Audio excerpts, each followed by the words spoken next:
Question 6. Trolley X and trolley Y are joined by a stretched spring. Trolley X has twice the mass of trolley Y. When the trolleys are released, the initial acceleration of X is 2 meters per second squared to the right. What is the initial acceleration of trolley Y to the left? To understand this question, please notice that X and Y are connected by a spring. So by Newton's third law, action-reaction pair has the same magnitude but opposite direction. So Fx equals to Fy. And recalling force resultant is mass times acceleration.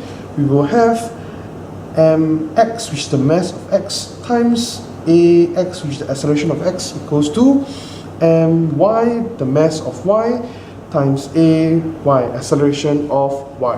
And in the question, it says that trolley x has twice the mass of trolley y. So mx is actually 2my.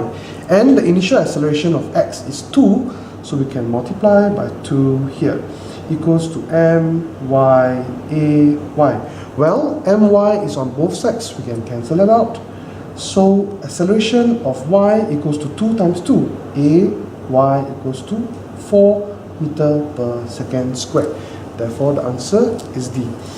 Question 7. A block of mass 6 kg is pulled across a rough surface by a 54 Newton force against a friction force F.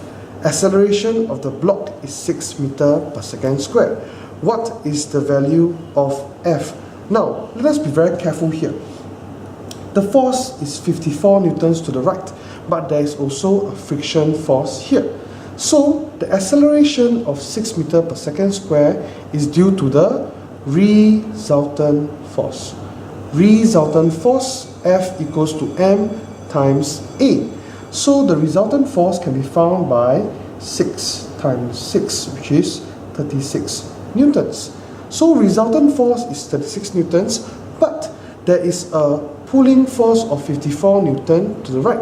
How do I find the friction? You can just take 54 newtons minus 36 newtons, which is equals to 18 newtons. And that will be the value of our friction. Answer is B.